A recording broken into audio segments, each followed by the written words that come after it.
نحمده ونصلي ونسلم على رسوله الكريم أما بعد فأعوذ بالله من الشيطان الرجيم بسم الله الرحمن الرحيم اهدنا الصراط المستقيم صراط الذين أنعمت عليهم غير المغضوب عليهم ولا الضالين إن الله وملائكته يصلون على النبي يا أيها الذين آمنوا صلوا عليه وسلموا تسليما اللهم صل على سيدنا ومولانا محمد معدن الجود والكرم وآله وصحبه وبارك وسلم والحبيب الذي ترجى شفاعته لكل هول من الأهوال مقتحم يا من يشفع عند حضرة طه اشفع لنا يا أوجه الشفعاء نظرت إلى بلاد الله جمعا كخردلة على حكم اتصال مولاي صلي وسلم دائما أبدا على حبيبك خير الخلق كلهم. یہی ہے آرزو کہ تعلیم قرآن عام ہو جائے، ہر پرچم سے اونچا پرچم اسلام ہو جائے۔ وہ زمانے میں معزز تھے مسلمان ہو کر، ہم ذلیل و خوار ہوئے تارک قرآن ہو کر۔ کیا دبے جس پہ حمایت کا ہو پنجہ تیرا، شیر کو خطرے میں لاتا نہیں کتا تیرا۔ اللہ تبارک و تعالیٰ کا بے حد کرم، اسی کے فضل سے آج ہفتے کے دن کی ابتدا میں اللہ تبارک و تعالیٰ کے کلام کو ہم سمجھنے کے لیے جمع ہیں۔ دعا کرتے ہیں اللہ تبارک و تعالیٰ میری اور آپ کی، ہم سب کی حاضری اپنی بارگاہ میں قبول اور منظور فرمائیں، اور پورا دن قرآن کی برکت سے، بلکہ پوری زندگی رب العالمین قرآن کی برکت سے خوشیوں والی، برکتوں والی، سکون والی ہم سب کو زندگی نصیب فرمائے۔ سورہ آل عمران آیت نمبر 55 سے ہمارے آج کے درس کا آغاز ہے، اور پچھلی آیتوں میں جو ہم نے باتیں سماعت کی تھیں اس کا خلاصہ کچھ یہ ہے کہ اللہ تبارک و تعالیٰ نے اس آیت سے پچھلی جتنی آیتیں تھیں ان میں حضرت عیسیٰ علیہ السلام کے فضائل اور کمالات، آپ کے معجزات، آپ کے مرتبے اور شان کو بیان کیا کہ کس طرح اللہ تبارک و تعالیٰ نے آپ کو معجزات کی نعمتوں سے مالا مال کیا تھا کہ آپ مادرزاد اندھوں کو شفا دیتے، برس میں لوگ جو ہوتے انہیں آپ شفا دیتے، کل کیا ہونے والا ہے، کون کیا کھائے گا، کل کیا چھپا کر رکھا ہے، تمام باتوں کی آپ خبریں دیتے، اور پھر آپ مٹی سے بندر جو ہے وہ پرندے کی سی شکل بناتے اور اس میں پھونک مارتے تو آپ کی پھونک کی برکت سے اللہ تعالیٰ اس میں جان پیدا فرما دیتا۔ ان تمام آیتوں کے بعد اگلی آیت میں اللہ تبارک و تعالیٰ نے حضرت عیسیٰ علیہ السلام کے اور معجزات، کمالات اور شان اور مرتبے کو بیان کیا اور ارشاد ہوا، اذ قال اللہ یا عیسیٰ، اے محبوب یاد کیجئے کہ جب اللہ تبارک و تعالیٰ نے فرمایا، اے عیسیٰ انی متوفی کا، بے شک میں تیری عمر پوری کرنے والا ہوں، ورافعک الی، اور میں تجھے اپنی طرف اٹھانے والا ہوں،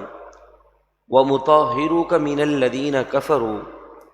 اور کافروں کے بہتان سے آپ کو پاک کرنے والا ہوں، وجاعل الذین اتبعوک، اور اس طرح کہ آپ کے متبعین کو حجت اور برہان میں فوق الذین کفروا الی یوم القیامہ، قیامت تک کافروں پر فوقیت دینے والا ہوں، ثم الی مرجعکم، پھر میری طرف تم سب کو لوٹ کر آنا ہوگا، فاحکم بینکم، میں فیصلہ کروں گا تمہارے درمیان، فیما کنتم فیہ تختلفون، جس چیز میں تم اختلاف کرتے تھے۔ یہاں پر اس آیت میں اللہ تبارک و تعالیٰ نے حضرت عیسیٰ علیہ السلام کی شان بیان فرمائی۔ پہلا فرمایا میں آپ کو پوری عمر عطا کروں گا،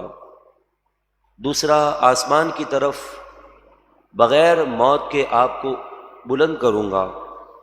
تیسرا فرمایا جو آپ پر اور آپ کی والدہ پر الزامات اور بہتان لگے ہیں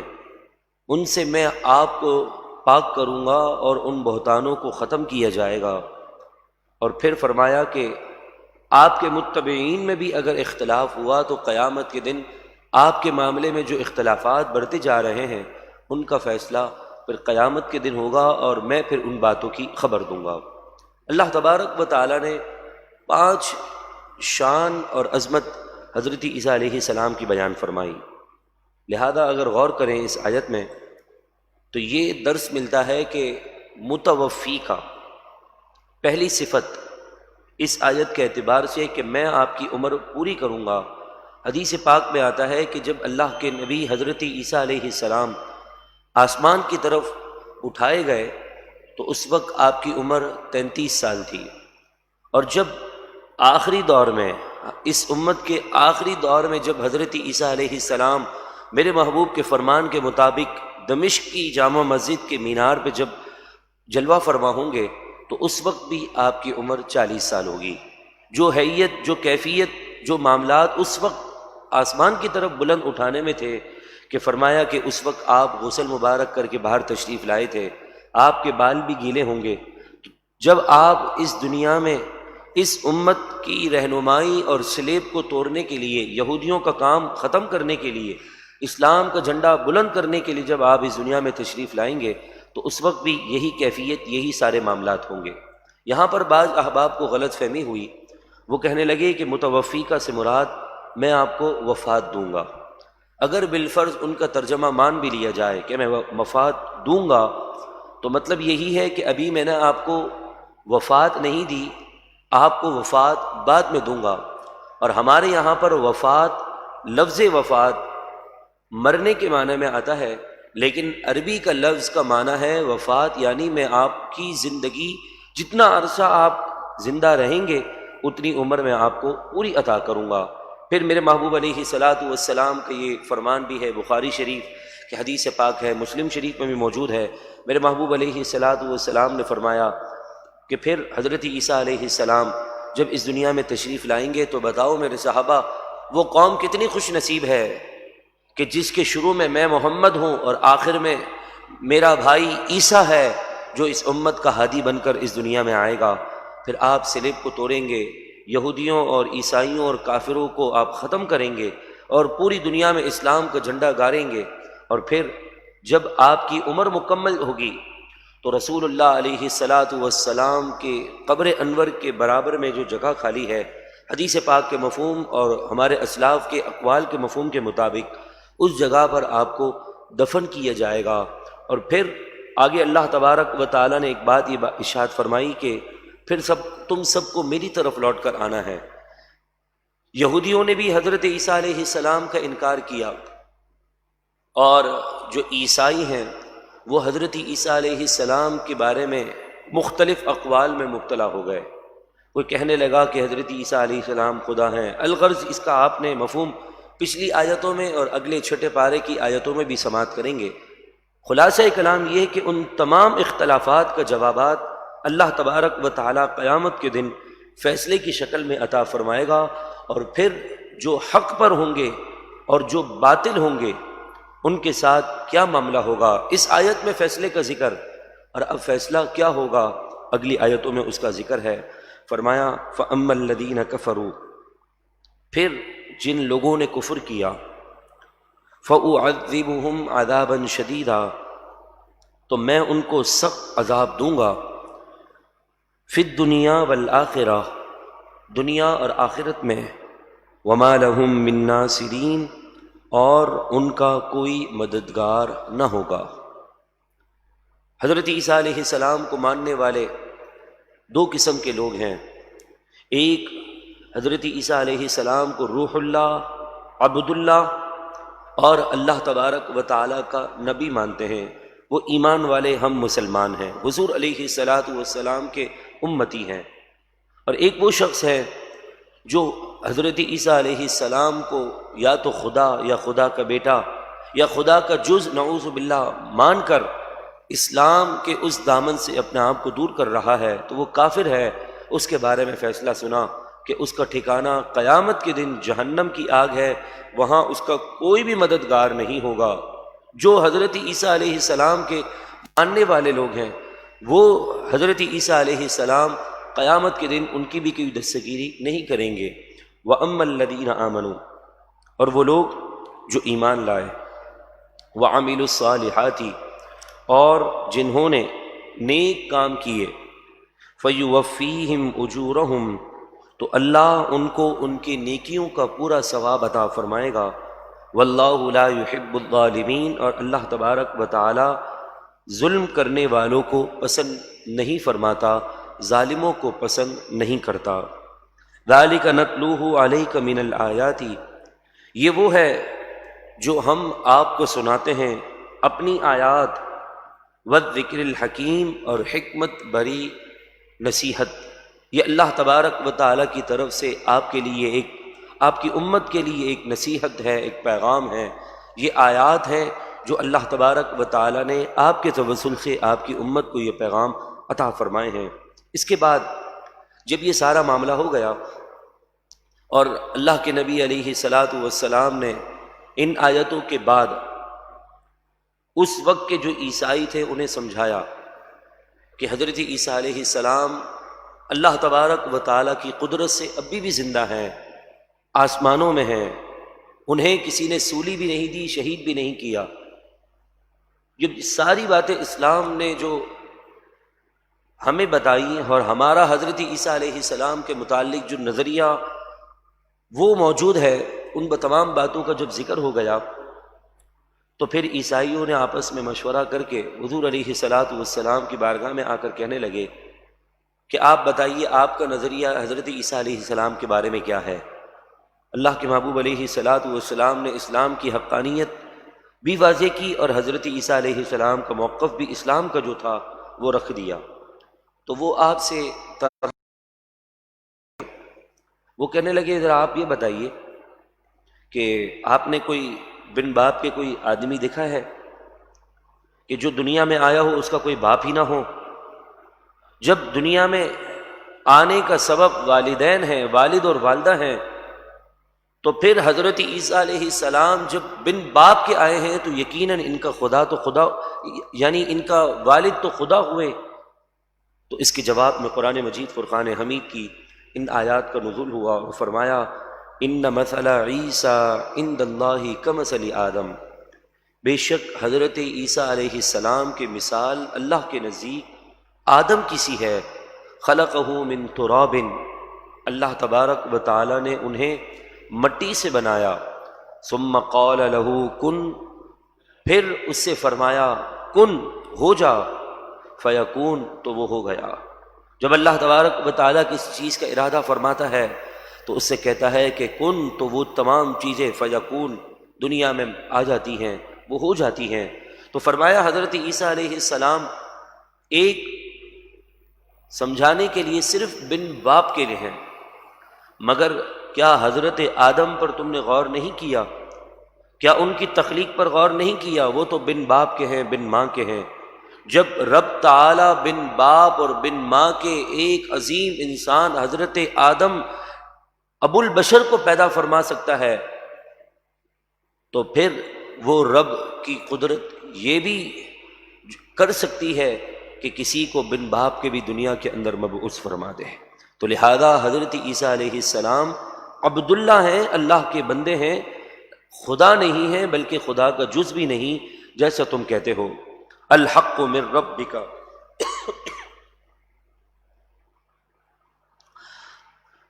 حق ہے تیرے رب کی طرف سے، فلا تکن من الممترین، تو اے مخاطب تو شک کرنے والوں میں سے نہ ہو۔ جب اللہ کے نبی علیہ الصلاۃ والسلام نے انہیں سمجھایا کہ اسلام کا یہ نظریہ ہے، تو اب ہونا تو یہ چاہیے تھا کہ وہ مان لیتے، کیونکہ اتنی بڑی مثال دے دی کہ حضرت آدم کی مثال پر غور کرو تو یقیناً یہ مسئلہ حل ہو جائے گا۔ لیکن وہ نجران کے عیسائی وہ ماننے کو تیار نہ تھے، وہ حضور علیہ الصلاۃ والسلام سے اس معاملے میں مزید بحث کرنے لگے، اور پھر یہاں تک کہ انہوں نے اس بحث و مباحثہ یعنی مناظرے کے بعد مجاہدے کی طرف یعنی جو ہے وہ مباہلے کی طرف آنے کا ارادہ کیا، اور کہنے لگے کہ ہم میدان میں جمع ہوتے ہیں یا کسی جگہ پر جمع ہوتے ہیں، جو حق پر ہے اس کی ہمیشگی کی دعا کرتے ہیں، اور جو حق پر نہیں اس پر اللہ کی لعنت ہو، وہ ختم ہو جائے، برباد ہو جائے، اس کی دعا کرتے ہیں۔ تو حضور علیہ الصلاۃ والسلام نے مباہلے کی دعوت کو قبول کیا، طے پایا کہ فلاں وقت میں فلاں جگہ پر موجود ہوں گے۔ تو پھر جب یہ سب کچھ ہو گیا اور یہ بات بھی طے پائی کہ میں اپنی اولاد کو لے کر آؤں گا، تم اپنے بچوں کو لے کر آؤ، میں خود آؤں گا، تم بھی خود آنا، میں اپنے گھر والوں کو لے کر آؤں گا، تم بھی اپنے گھر والوں کو لے کر آنا، جب سب کچھ طے پایا تو پھر وہ عیسائی اپنے بڑوں کے پاس گئے، جو صاحب رائے اور علم رکھتا تھا ان کے اپنے مذہب کے مطابق، عبد المسیح اس کا نام تھا۔ اس سے جا کر مشورہ کیا کہ اب ہم یہ کام کر کے آ چکے ہیں کہ اب کیا کرنا ہے، چلو ہمارے ساتھ۔ تو اس نے کہا کہ دیکھو، حقیقت بات تو یہ ہے کہ محمد الرسول اللہ صلی اللہ علیہ وسلم اللہ کے سچے نبی ہیں، ان پر ایمان لانا ضروری بھی ہے، مگر اگر تم یہ چاہتے ہو کہ تم اپنے مذہب پر قائم رہو اور تمہارے لوگ ان کے پاس نہ چلے جائیں، تو تم اس مباہلے سے بیک ہو جاؤ، یعنی پیچھے آ جاؤ اور اس معاملے کو ختم کر دو۔ تو وہ جو عیسائی تھے انہوں نے کہا نہیں ہم چلیں گے، اور بہت زور دیا۔ جو ان کے صاحب رائے تھے، صاحب علم تھے، عبد المسیح، انہوں نے پھر سمجھایا تو وہ بات مان گئے۔ جب وہ بات مان گئے اور یہ حضور علیہ الصلاۃ والسلام کی طرف اس نیت سے بڑھے کہ ہم صلح کر لیتے ہیں، جزیہ دینے پر جو ہے وہ طاقت رکھتے ہیں، آپ کو دے دیتے ہیں، مان جاتے ہیں، تو ان کے ساتھ اس لشکر میں وہ ان کا بڑا آدمی بھی موجود تھا۔ تو حضور علیہ الصلاۃ والسلام اپنی مخصوص جگہ پر حسنین کریمین، خاتون جنت فاطمۃ الزہرا، شیر خدا مولا علی اور خود جلوہ فرما تھے۔ اور پھر وہ بندہ کہنے لگا کہ یہ تو بہت عظیم لوگ ہیں، جو ان کے ہاتھ میں چھوٹے چھوٹے بچے ہیں نا، اگر وہ بھی اللہ کی بارگاہ میں دعا کریں گے تو اللہ تبارک و تعالیٰ ان کی دعا کو قبول فرما لے گا۔ اور اس کے یہ الفاظ تھے کہ کہا کہ اگر یہ دعا کریں اور بچے آمین کہیں کہ جب وہ قریب آ رہے تھے تو حضور ان تمام کو یہ بات بتا رہے تھے کہ میں دعا کروں گا، تم سب نے آمین کہنا ہے۔ تو وہ بندہ کہنے لگا کہ اگر انہوں نے دعا کر دی اور یہ دعا کے الفاظ کہے کہ اس پہاڑ کو اپنی جگہ سے ہٹا دے یا اللہ، تو اللہ تبارک و تعالیٰ ان کی آمین کی برکت سے اس جگہ سے پہاڑ کو دور فرما دے گا۔ تو لہذا اگر تم اپنی بھلائی چاہتے ہو تو بہتر یہ ہے کہ تم بیک ہو جاؤ۔ ان بات کو مان کر وہ سارے بیک ہو گئے۔ اللہ کے محبوب علیہ الصلاۃ والسلام نے اس موقع پر فرمایا کہ اگر یہ لوگ آج مباہلے کے لیے آ جاتے تو پھر چند ہی دنوں میں تمام کے تمام عیسائی یا تو بندروں کی یا کسی اور جانور کی شکل میں ہو کر اس دنیا سے ختم ہو جاتے اور ان کا نام بھی اس دنیا میں باقی نہ رہتا۔ تو فرمایا کہ اب جب مناظرہ ہو گیا، پچھلی آیتوں میں ساری باتیں چل رہی تھیں، حضور جواب دے رہے تھے، انہیں سمجھا رہے تھے، نہ مانے مباہلے کی طرف آئے۔ مباہلے کا طریقہ کیا ہے؟ قرآن فرماتا ہے فَمَنْ حَاجَّكَ فِيهِ مِن بَعْدِ، پھر اے محبوب جو لوگ عیسیٰ علیہ السلام کے بارے میں من بعد ما جاءک من العلم آپ سے حجت بازی کرتے ہیں بعد اس کے کہ آپ کے پاس علم آ گیا، فقل تو آپ ان سے فرمائیں تعالوا آؤ، ندعو ابناءنا ہم بلائیں اپنے بیٹے، وابناءکم اور تمہارے بیٹوں کو، اور تم بلاؤ اپنے بیٹوں کو، ونساءنا ونساءکم اپنی عورتیں اور تمہاری عورتوں کو، وانفسنا وانفسکم اپنے آپ کو بھی اور تمہیں بھی۔ پھر ہم جمع ہوتے ہیں، جو حق پر ہے اس کے لیے حق پر گامزن رہنے کی دعا کرتے ہیں، اور جو حق پر نہیں وہ ختم ہو جائے اس کی دعا کرتے ہیں۔ ثم نبتہل، پھر ہم عاجزی سے اللہ کے حضور دعا کریں، فنجعل لعنۃ اللہ علی الکاذبین، تو اللہ کی لعنت ڈالیں جھوٹوں پر۔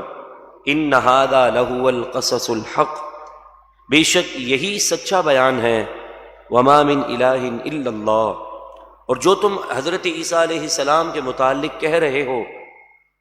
یہ حق نہیں، بلکہ جو میں نے کہہ دیا وہ حق ہے کہ حضرت عیسیٰ علیہ السلام کی والدہ کا نام مریم ہے، وہ خدا کے بیٹے بھی نہیں، اللہ کے سچے پیغمبر ہیں، عبداللہ ہیں، روح اللہ ہیں۔ یہ حق بیان، یہ واضح بیان ہے۔ اور سنو، جہاں تک اور خدا کی بات ہے تو وما من الہ الا اللہ، اللہ کے سوا کوئی معبود نہیں۔ وان اللہ لہو العزیز الحکیم، یقیناً بے شک اللہ ہی بڑا غلبے والا، بڑا حکمت والا ہے۔ فَإِن تَوَلَّوْا، پھر اگر وہ روگردانی کریں، آپ کی بات نہ مانیں، تو فَإِنَّ اللَّهَ عَلِيمٌ بِالْمُفْسِدِينَ، بے شک اللہ تبارک و تعالی فساد کرنے والوں کو خوب جانتا ہے۔ یقیناً اس پورے رکوع کے اندر ہمیں خاندان اہل بیت، پیارے آقا صلی اللہ علیہ وسلم کے خاندان سے نسبت رکھنے والے لوگوں کا مقام پتہ چلا۔ یہاں تک کہ انسان کا نسب اس کے اولاد یعنی لڑکے سے چلتا ہے، مگر میرے محبوب علیہ الصلاۃ والسلام کو اللہ نے یہ اعزاز اور خاصیت عطا فرمائی کہ آپ کا جو سلسلہ نسب ہے وہ آپ کی شہزادی خاتون جنت سے چل رہا ہے۔ امام حسن امام حسین کا مرتبہ اور مقام کتنا بلند ہے، اس بات سے، صرف اس بات سے آپ سمجھ لیجئے کہ انبیاء کرام علیہم الصلاۃ والسلام پر تبلیغ دین کرنا یہ سارے فرضوں سے اہم فریضہ ہے کہ وہ بھٹکے ہوئے لوگوں کو راہ راست پر لے کر آئیں۔ موسیٰ علیہ السلام کا دور ہو، عیسیٰ علیہ السلام کا دور ہو، کوئی بھی دور ہو، جب امت بہکتی ہے تو اللہ تبارک و تعالیٰ اپنا نبی مبعوث فرما دیتا ہے۔ اس کا کام زبان سے تبلیغ ہے، اپنے اعمال سے تبلیغ ہے، اور یہی فریضہ اعظم میرے محبوب کو بھی عطا فرمایا گیا۔ یہاں تک کہ جب ایک مرتبہ آپ کے لیے سیدہ عائشہ رضی اللہ تعالی عنہا نے کوئی اچھی سی چادر تحفے کے طور پر رکھی تو آپ کو دی، تو آپ نے وہ اللہ کی راہ میں صدقہ کر دی اور کہا کہ میں جو اہم فریضہ لے کر آیا ہوں، عبادت اور لوگوں کو اللہ کی راہ کی طرف گامزن کرنا،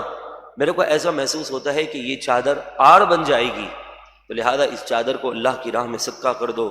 تو جو اس فریضہ اعظم کی آڑ میں کوئی چیز آتی، انبیاء اسے اپنے سے دور کر دیتے تھے، لیکن ممبر رسول پر اللہ کے محبوب جلوہ فرما ہے۔ حجرہ مبارک سے حسنین کریمین میں سے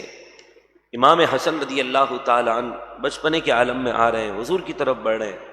حضور لوگوں کو واعظ و نصیحت کا پیغام دے رہے ہیں، یقیناً تقویٰ اور پرہیزگاری اور علم و فنون کے جو ہے باتیں ارشاد فرما رہے ہوں گے۔ امام حسن آ رہے ہیں، وہ بچپنے کی وجہ سے وہ صحیح طور پر ابھی شاید چلنا بھی نہ جو ہے وہ جانے ہوں گے، تو وہ چلتے چلتے گر گئے، پھر تھوڑا آگے بڑھے، پھر حضرت حسنین کریمین کا پاؤں سلپ ہوا اور وہ گر گئے، یہاں تک کہ جب حضور علیہ الصلاۃ والسلام اس معاملے کو بار بار دیکھتے رہے، فریضہ اعظم چھوڑ کر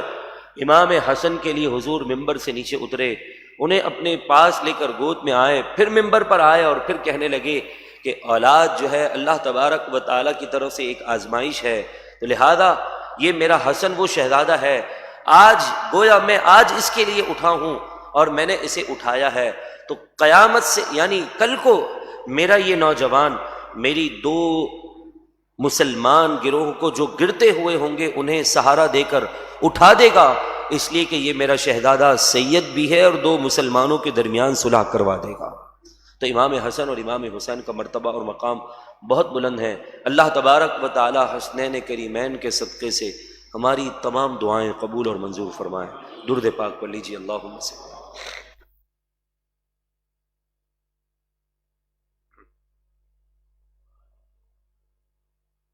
إذ قال الله يا عيسى إني متوفيك ورافعك إلي ومطهرك من الذين كفروا وجاعل الذين اتبعوك فوق الذين كفروا إلى يوم القيامة ثم إلي مرجعكم فأحكم بينكم فيما كنتم فيه تختلفون۔ اے محبوب یاد کیجئے جب اللہ نے فرمایا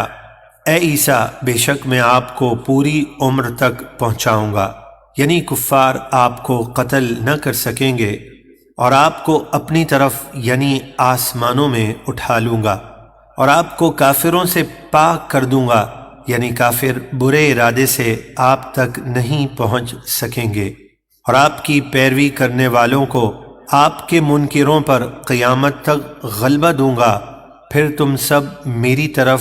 پلٹ کر آؤ گے تو میں تمہارے درمیان فیصلہ فرما دوں گا جس بات میں تم اختلاف کرتے ہو۔ فَأَمَّا الَّذِينَ كَفَرُوا فَأُعَذِّبُهُمْ عَذَابًا شَدِيدًا فِي الدُّنْيَا وَالْآخِرَةِ وَمَا لَهُم مِّن نَّاصِرِينَ۔ تو جن لوگوں نے کفر کیا میں انہیں دنیا میں اور آخرت میں سخت عذاب دوں گا اور ان کا کوئی مددگار نہ ہوگا۔ وَأَمَّا الَّذِينَ آمَنُوا وَعَمِلُوا الصَّالِحَاتِ فَيُوَفِّيهِمْ أُجُورَهُمْ وَاللَّهُ لَا يُحِبُّ الظَّالِمِينَ۔ اور جو لوگ ایمان لائے اور انہوں نے نیک کام کیے تو اللہ انہیں ان کی نیکیوں کا پورا ثواب دے گا، اور اللہ ظالموں کو پسند نہیں فرماتا۔ ذَلِكَ نَتْلُوهُ عَلَيْكَ مِنَ الْآيَاتِ وَالذِّكْرِ الْحَكِيمِ۔ یہ کچھ آیتیں اور حکمت بھری نصیحت ہے جو ہم آپ کو پڑھ کر سناتے ہیں۔ إِنَّ مَثَلَ عِيسَى عِندَ اللَّهِ كَمَثَلِ آدَمَ خلقه من تراب ثم قال له كن فيكون۔ بے شک اللہ کے نزدیک عیسیٰ کی مثال آدم کی طرح ہے، اللہ نے اسے مٹی سے بنایا پھر فرمایا ہو جا تو وہ فوراً ہو گیا۔ الحق من ربك فلا تكن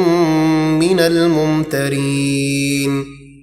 اے سننے والے یہ تیرے رب کی طرف سے حق ہے تو تو شک کرنے والوں میں سے نہ ہونا۔ فمن حاجك فيه من بعد ما جاءك من العلم فقل تعالوا ندع أبناءنا وأبناءكم ونساءنا ونساءكم وأنفسنا وأنفسكم ثم نبتهل فنجعل لعنة الله على الكاذبين۔ پھر اے محبوب، جو لوگ عیسیٰ کے بارے میں آپ سے جھگڑا کریں اس کے بعد کہ آپ کے پاس علم آ چکا، تو آپ ان سے فرمائیں آؤ ہم اپنے بیٹوں اور تمہارے بیٹوں کو بلائیں، اور اپنی عورتوں اور تمہاری عورتوں کو، اور اپنے آپ کو بھی اور تمہیں بھی بلائیں، پھر مباہلہ کریں، یعنی جھوٹے کے خلاف گڑ گڑا کر ہلاکت کی دعا کریں اور جھوٹوں پر اللہ کی لعنت بھیجیں۔ إن هذا لهو القصص الحق وما من إله إلا الله وإن الله لهو العزيز الحكيم۔ بے شک یہی سچا بیان ہے اور اللہ کے سوا کوئی معبود نہیں، اور بے شک اللہ ہی بہت غالب بڑی حکمت والا ہے۔ فَإِن تَوَلَّوْا فَإِنَّ اللَّهَ عَلِيمٌ بِالْمُفْسِدِينَ۔ پھر اگر وہ منہ پھیریں تو بے شک اللہ فسادیوں کو خوب جانتا ہے۔ سورہ آل عمران کا رکوع نمبر 7 آیت نمبر 64 اور تیسرے پارے کا 15ویں رکوع کا آغاز ہے۔ چنانچہ اللہ کا کلام ارشاد فرماتا ہے، قل پیارے حبیب آپ فرما دیجیے، یا اہل الکتاب اے کتابیوں، تعالوا آؤ الی کلمۃ سواء بیننا و بینکم، ایسی بات کی طرف جو برابر ہے ہمارے اور تمہارے درمیان، اللہ نعبد الا اللہ، کہ ہم اللہ کے سوا کسی کو نہ پوجیں، ولا نشرک بہ شیئا، اور اللہ کے ساتھ کسی چیز کو شریک نہ ٹھہرائیں، ولا یتخذ بعضنا بعضا اربابا من دون اللہ، اور ہم میں سے کوئی ایک دوسرے کو رب نہ بنائے اللہ کو چھوڑ کر، فَإِن تَوَلَّوْا، اور اگر وہ روگردانی کریں بات نہ مانیں، فَقُولُوا اشْهَدُوا، تو کہہ دو کہ اے لوگو تم گواہ ہو جاؤ، بِأَنَّا مُسْلِمُونَ، کہ ہم مسلمان ہیں۔ پچھلی آیت میں آپ نے ابھی ترجمے میں بھی اور تفسیر میں بھی یہ بات سماعت کی کہ اللہ تبارک و تعالیٰ نے حضور کے صدقے سے حضرت عیسیٰ علیہ السلام کو حق پیغام دیا، مگر وہ مناظرے پر پھر مباہلے پر اترے۔ تو انسان دو قسم کے ہوتے ہیں، کچھ اشارتاً گفتگو سمجھ جاتے ہیں، کچھ کے لیے دلائل کی حاجت ہوتی ہے، اور پھر کچھ کے لیے مباہلے کی ضرورت ہوتی ہے۔ تین طبیعت ہے انسان کی، پہلا ہے اشارتاً کہ انسان کو آرام اور پیار اور محبت سے سمجھایا جائے، نرمی سے سمجھایا جائے، اور دوسری طبیعت مناظرے کی ہے، اور تیسری مباہلے کی ہے۔ تو تینوں اسٹیپ یہاں پر بیان ہوئے۔ ان آیتوں کے اندر جو پہلا اسٹیپ ہے کہ سمجھانا نرمی سے چاہیے، کہ جو مشترکہ بات ہو پہلے اس کی بات کریں، پھر آہستہ آہستہ انہیں اپنے مذہب کی طرف لے کر آ جائیں۔ تو فرمایا کہ پیارے حبیب آپ کتابیوں سے کہہ دیں کہ اے کتاب والو، ایسی بات کی طرف آ جاتے ہیں جو میرے اور تمہارے درمیان مشترک ہے۔ وہ کیا ہے؟ کہ خدا کو ایک ماننا، خدا کے سوا کسی کو شریک نہ کرنا۔ یہ ایک ماننا، اللہ تبارک و تعالیٰ کو وحدہ لا شریک ماننا، یہ یہودیوں اور عیسائیوں میں نہیں تھا۔ یہودی حضرت عزیر کو خدا کا بیٹا، ابن، آپ تو نعوذ باللہ من ذالک خدا ہو گئے، تو حضور علیہ السلام نے انہیں ایک کلمے کی طرف بلایا، یعنی تمام لوگوں کو خدا ماننا اور اللہ کے ساتھ کسی اور کو شریک کرنا، اس سے ہٹ کر اللہ تبارک و تعالیٰ نے اپنے محبوب کے ذریعے سے انہیں یہ درس دیا کہ پلٹ آؤ۔ مگر تبلیغ دین کا ایک انداز ہے، جب آپ کسی کو کوئی بات کی نصیحت کریں یا کوئی بھی مبلغ، کوئی مدرس، کوئی خطیب، کوئی مقرر کوئی بات سمجھائے تو وہ بات سمجھانے سے پہلے خود مضبوطی کے ساتھ ڈٹا ہوا ہو۔ اگر بات کرنے والا اپنی بات پر پختہ نہیں ہوگا، ڈٹا ہوا نہیں ہوگا، تو یقیناً سامنے والا اس پر اعتراضات کرے گا اور اس کے قدم کو وہ وہ پھسلانے کی کوشش کرے گا۔ تو جبھی فرمایا اس آیت کے اختتام میں کہ اگر وہ نہ مانے، فَإِن تَوَلَّوْا، اگر وہ روگردانی کریں تو ان کی طرف جھکنے کی ضرورت نہیں ہے، بلکہ فقولو، ان سے دو ٹوک فیصلہ کر کے سنا دو یہ بات، ان سے کہہ دو اشہدو کہ تم اب گواہ ہو جاؤ، ہم نے اپنی حجت پوری کر لی، مگر ہمارا جہاں تک کردار ہے بِأَنَّا مسلمون، ہم مسلمان ہیں، ہم تمہارے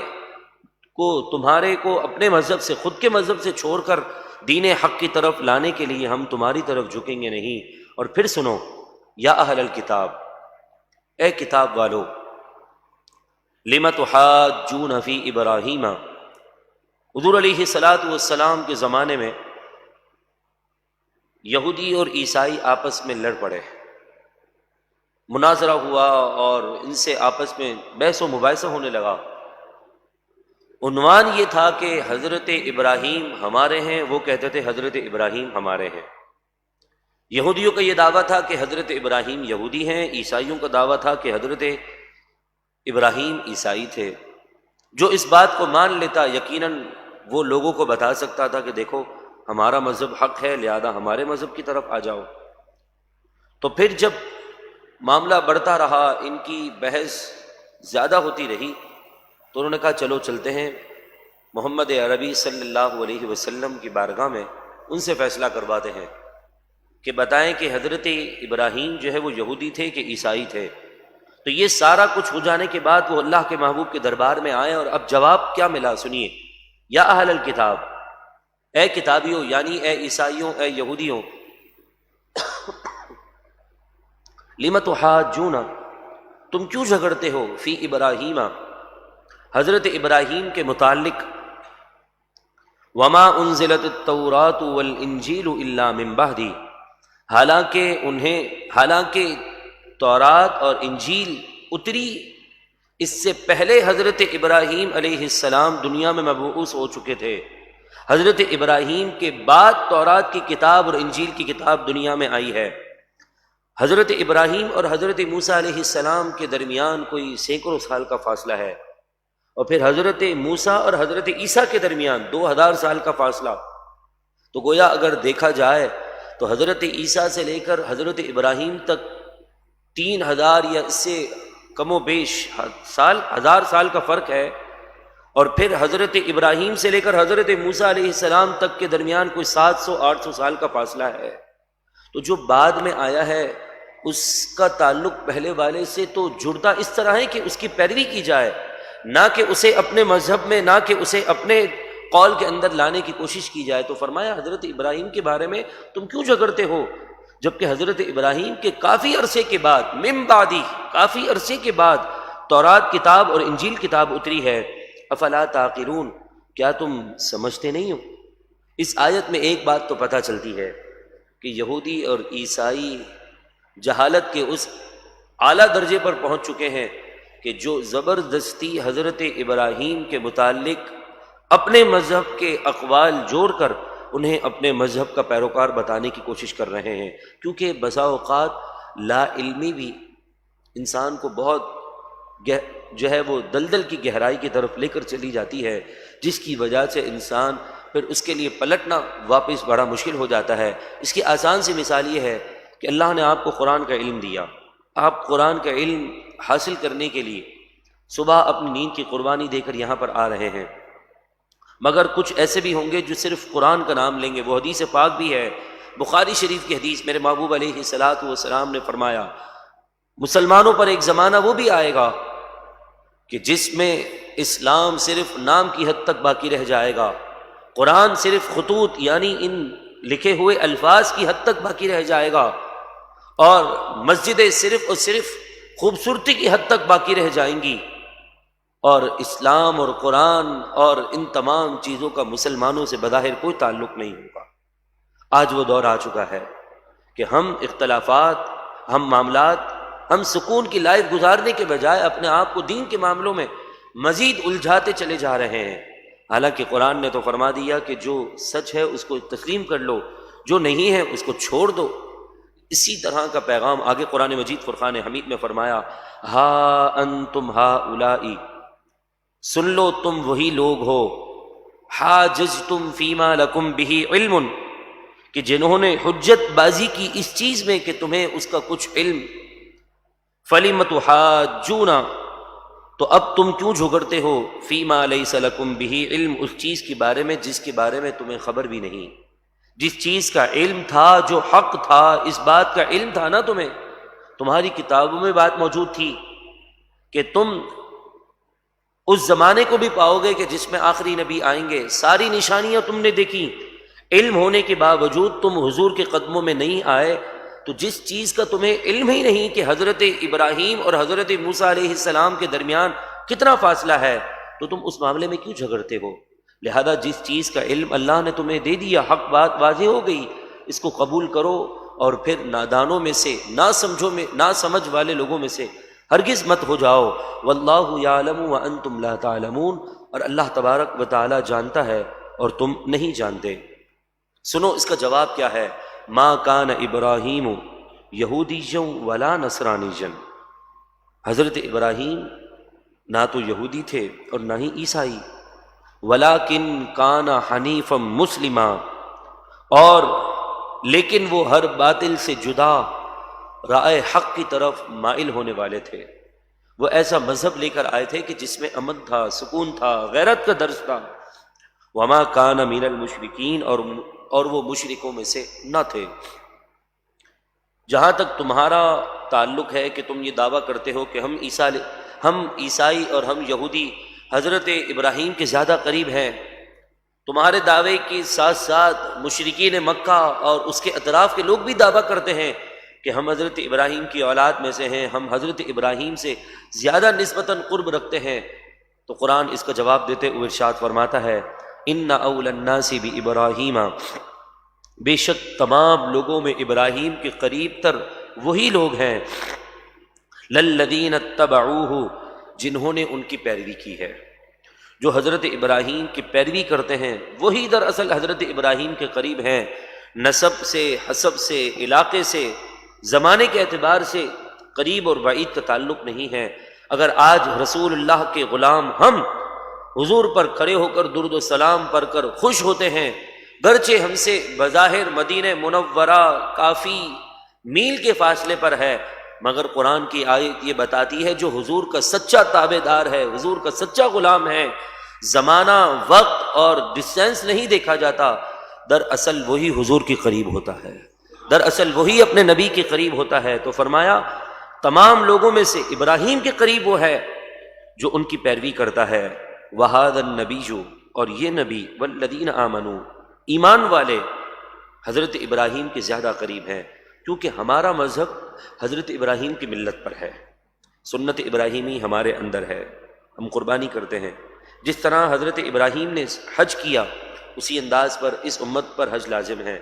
جس طرح آپ کی زوجہ محترمہ صفا مروہ کے درمیان دوڑ لگائی، وہ اس امت پر لازم ہے۔ خانہ کعبہ کی تعمیر حضرت ابراہیم نے کی، ہمیں اس کے اطراف میں چکر لگانے کا حکم ہے۔ حضرت ابراہیم کے پیر کے نقش یعنی تبرک شریف سے فیض لینے کا ہمیں دین نے سبق سکھایا ہے۔ صرف اتنا ہی نہیں بلکہ ناخن کاٹنے سے لے کر حج کے موقع پر بال کے اتروانے تک تمام جو احکامات ہیں وہ حضور کی اتباع اور فرما برداری اور حضور کے احکام پر عمل ہے، لیکن دراصل وہ ملت ابراہیمی ہے۔ تو فرمایا کہ یہ تمام باتیں جو جس قوم کے اندر جس ملت میں پائی جائیں گی وہ دراصل وہ حضرت ابراہیم کے قریب ہو گئے۔ صرف رسول اللہ کی شریعت پر چلنے سے حضور کا قرب نہیں، بلکہ اللہ اپنے حبیب کے صدقے سے حضرت ابراہیم خلیل اللہ کا بھی قرب عطا فرماتا ہے۔ اور یہ قرآن مجید فرقان حمید نے ہمیں سبق دیا ہے، واللہ ولی المؤمنین، اور اللہ تبارک و تعالی ایمان والوں کا مددگار ہے۔ جو خلوص کے ساتھ، اچھی نیت کے ساتھ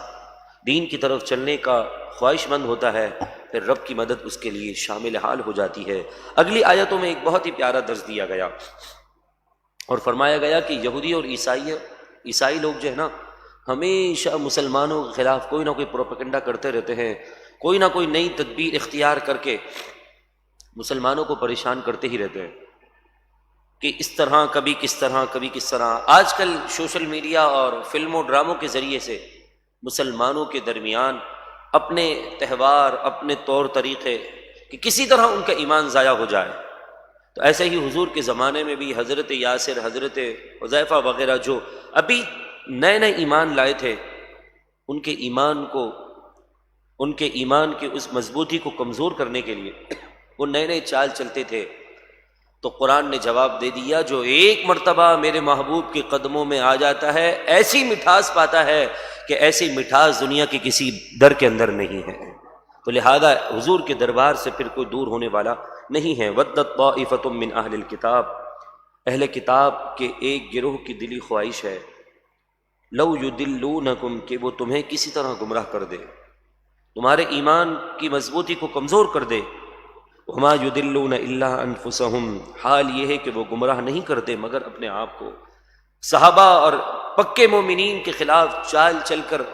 وہ بیچارے لاشعوری میں، وما یشعرون، انہیں شعور بھی نہیں، لاشعوری میں وہ خود اپنے آپ کو اپنے مذہب سے بھی، مسلمانوں سے تو ویسے ہی دور ہیں، اپنے مذہب سے بھی وہ اپنے آپ کو دور کر رہے ہیں۔ یا اہل الکتابی، اے کتابیو، لِمَ تکفرون، کیوں کفر کرتے ہو، بآیات اللہ، اللہ تبارک و تعالیٰ کی آیتوں کے ساتھ، وانتم تشہدون، حالانکہ تم خود گواہ ہو، تمہیں خود معلوم ہے کہ یہ حق کتاب ہے، سچی کتاب ہے۔ یا اہل الکتابی، اے اہل کتاب، لِمَ تلبسون الحق بالباطل، تم کیوں ملاتے ہو حق و باطل کے ساتھ، وتکتمون الحق، اور کیوں حق چھپاتے ہو، وانتم تعلمون، حالانکہ تم جانتے ہو، معلوم سب کچھ ہے کہ ہماری کتابوں میں حضرت محمد الرسول اللہ صلی اللہ علیہ وسلم کی کیا کیا صفات، کیسی کیسی نعتیں اور کیسے کیسے اوصاف بیان ہیں، ان تمام کو تم بگاڑ کر، چھپا کر، کیا یہ ثابت کرنا چاہتے ہو کہ نعوذ باللہ من ذالک جو حضور نے ختم نبوت کا اور رسالت کا جو دعویٰ کیا ہے وہ جھوٹا ہے؟ کیوں ایسے الٹے سیدھے کام کرتے ہو؟ قرآن نے ایک سوالی انداز میں انہیں دعوت فکر دی۔ دعا کرتے ہیں اللہ تبارک و تعالی ہمیں بھی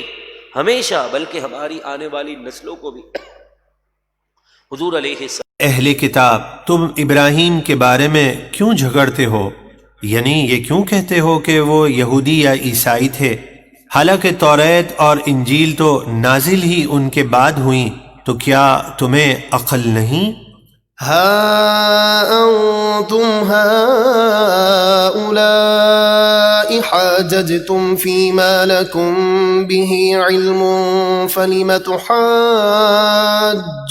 فيما ليس لكم به علم والله يعلم وأنتم لا تعلمون۔ اے اہل کتاب، سنو، تم ہی وہ لوگ ہو جنہوں نے اس بات میں جھگڑا کیا جس کا تمہیں علم تھا، یعنی حضور کے مقام اور مرتبے کا، تو اب تم اس بات میں کیوں جھگڑتے ہو جس کا تمہیں علم ہی نہیں، یعنی ابراہیم علیہ السلام کے دین کے بارے میں، اور اللہ جانتا ہے اور تم نہیں جانتے۔ ما كان إبراهيم يهوديا ولا نصرانيا ولكن كان حنيفا مسلما وما كان من المشركين۔ ابراہیم نہ تو یہودی تھے اور نہ ہی عیسائی، بلکہ وہ ہر باطل سے جدا مسلمان تھے اور مشرکوں میں سے نہ تھے۔ إن أولى الناس بإبراهيم للذين اتبعوه وهذا النبي والذين آمنوا والله ولي المؤمنين۔ بے شک تمام لوگوں میں ابراہیم کے زیادہ قریب وہ لوگ تھے جنہوں نے ان کی پیروی کی، اور یہ نبی آخر الزماں اور ایمان والے یعنی ان کے امتی ابراہیم کے زیادہ قریب ہیں، اور اللہ ایمان والوں کا مددگار ہے۔ ودت طائفة من أهل الكتاب لو يضلونكم وما يضلون إلا أنفسهم وما يشعرون۔ اہل کتاب کے ایک گروہ کی دلی خواہش ہے کہ کسی طرح تمہیں گمراہ کر دیں، اور وہ اپنے آپ ہی کو گمراہ کرتے ہیں اور انہیں شعور نہیں۔ يا أهل الكتاب لم تكفرون بآيات الله وأنتم تشهدون۔ اے اہل کتاب، تم اللہ کی آیتوں کا انکار کیوں کرتے ہو حالانکہ تم خود گواہ ہو کہ یہ حق ہیں۔ يا أهل الكتاب لم تلبسون الحق بالباطل وتكتمون الحق وأنتم تعلمون۔ اے اہل کتاب، تم حق کو باطل کے ساتھ کیوں ملاتے ہو اور جان بوجھ کر حق یعنی ہمارے حبیب کی نعت اور صفات کو کیوں چھپاتے ہو؟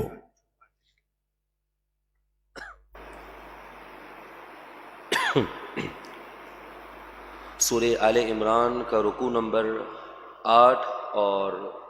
تیسرے پارے کا 16واں رکوع آیت نمبر 72۔ وقالت طائفة من اہل الکتاب، اور اہل کتاب کے ایک گروہ نے کہا، آمنوا بالذی انزل علی الذین آمنوا وجہ النہار، تم صبح کو ایمان لاؤ اس چیز پر جو مسلمان پر نازل ہوئی، یعنی قرآن پر اور احکام دینیہ پر تم ایمان لے آؤ۔ وَاکْفُرُوا آخِرَهُ، اور شام کو اس کے منکر ہو جاؤ۔ لعلہم یرجعون، شاید وہ پھر جائیں۔ جس طرح پہلے آپ کو میں نے بتایا کہ پچھلی آیتوں میں اور اس سے پچھلی آیتوں میں بھی کہ یہ یہودی اور عیسائی مسلمانوں کے خلاف کوئی نئے نئے طریقے ایجاد کرتے ہی رہتے ہیں مسلمانوں کو بہکانے کے۔ اب انہوں نے ایک اور نیا طریقہ ایجاد کیا۔ خیبر کے جو غیر معروف علماء تھے یہودیوں میں سے، تو انہوں نے یہ چال چلی کہ ہم حضور کے پاس جا کر کہتے ہیں کہ آپ سچے نبی ہیں، آپ برحق نبی ہیں، آپ کا مذہب ٹھیک ہے، ہم ان کے ساتھ بیٹھے رہیں گے، صبح سے لے کر شام تک ان کی باتیں سنتے رہیں گے۔ جب شام ہو جائے گی تو ہم جو ہے وہ واپس اپنے مذہب اور اپنے دین میں پلٹ آئیں گے اور کہیں گے کہ نہیں، کہ جو ہم نے اپنی کتابوں کے اندر جو آخری نبی کے اوصاف پڑھے ہیں ان میں سے کوئی بھی وصف ان کے اندر نہیں پایا جاتا۔ تو یہ ہمارا پروپیگنڈا اتنا پاورفل ہوگا کہ جو ابھی نئے نئے مسلمان ہوں گے وہ بھی شک میں آ جائیں گے، اور ہو سکتا ہے کہ وہ واپس ہمارے مذہب کی طرف کھنچ کر چلے آئیں، کیونکہ ایک دنیا کا مقولہ ہے نا کہ اس غلط کو اتنا عام کر دو کہ غلط غلط ہی نہ لگے۔ دیکھیے اس کی مثال سود کی ہے کہ لوگ پہلے سود کا کاروبار کرتے تھے، سود کھاتے تھے تو گناہ سمجھ کر کھاتے تھے۔ اب سود کو اتنا پھیلا دیا گیا، اتنا عام کر دیا گیا کہ لوگوں کو غلطی نظر نہیں آنے لگا۔ فراڈ ہے، کسی کا پیسہ دبانا ہے، پیسہ ہونے کے باوجود جس کو ادائیگی دینی تھی اس کی ادائیگی نہ کرنا، یہ ایسے غلط کام ہیں کہ جنہیں آج رواج دے دیا گیا ہے۔ تو انہوں نے بھی اس فارمولے پر عمل کرتے ہوئے کہا کہ ہم جو ہے وہ غلط کو اتنا پھیلا دیں گے شام کے وقت کہ سارے لوگ پلٹ کر واپس ہمارے مذہب اور ہمارے دین کی طرف آ جائیں گے۔ یہ پلاننگ کر رہے تھے، تو اللہ تبارک و تعالیٰ نے ان کے راز کو فاش کر دیا اور حضور علیہ الصلاۃ والسلام کو ان کی ساری پلاننگ کے بارے میں آگاہی دے دی اور کہا کہ یہ اس طرح کرنے والے ہیں۔ اور پھر فرمایا وَلَا تُؤْمِنُوا، ان کی پلاننگ کے الفاظ کیا تھے؟ وہ کہنے لگے کہ تم کسی کی بات نہ ماننا، الا مگر لمن تبع دینکم، اسی کی جو تمہارے دین کا پیرو ہو۔ انہیں یہ خوف تھا کہ کہیں ہمارے لوگ حضور کے قدموں میں جا کر بیٹھ گئے، حضور کے دامن سے ایک دن کے لیے بھی وابستہ ہو گئے، جو حضور کے پاس 5 منٹ کے لیے بھی بیٹھ جائے تو وہ حضور کا ہو جاتا ہے۔ تو یہ صبح سے لے کر شام تک بیٹھیں گے تو کہیں ہمارا پلان چوپٹ نہ ہو جائے، الٹ نہ ہو جائے، تو اس لیے ہم یہ کرتے ہیں کہ انہوں یہ پلاننگ سے سمجھایا گیا کہ دیکھو تم ہی ہو، تمہیں ہی سب کچھ ملا ہے، تم ہی افضل امت ہو، تمہارے ہی نبی سب سے افضل ہے، تمہاری ہی کتاب سب سے افضل ہے۔ صرف کتاب اور یہاں تک کا نہیں، بلکہ قیامت کے دن بھی سب سے زیادہ نعمتیں تمہیں ملنی ہیں۔ اور اگر گناہوں کی وجہ سے تم جہنم میں بھی گئے تو گنتی کے چند دن جو تمہارے آباء و اجداد نے بچھڑے کی معبود عبادت کی تھی، انہیں معبود بنایا تھا، اتنے ہی دن تم بس جہنم میں رہو گے، پھر اس کے بعد تو جنت تمہاری ہی ہے۔ یہ ساری پلاننگ سیٹ کر کے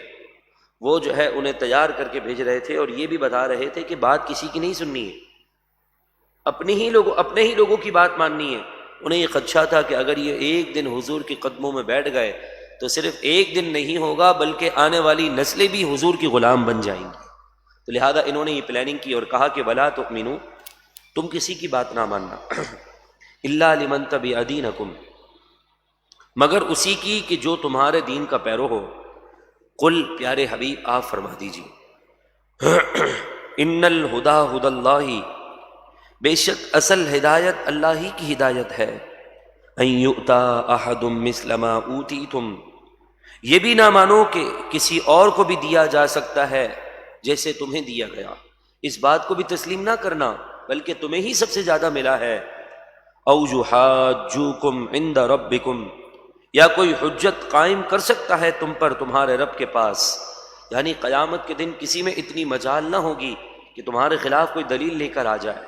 تم اللہ کے بہت مقبول ہو، تم اللہ تبارک و تعالیٰ کے دربار میں تمہارے خلاف کوئی بات نہیں آ سکتی ہے، لہذا تم بہت معتبر ہو، بہت اللہ کے معزز ہو، کسی کی بات پر کان نہ دھرنا۔ قل، پیارے حبیب آپ فرما دیجئے، ان الفضل بید اللہ، بے شک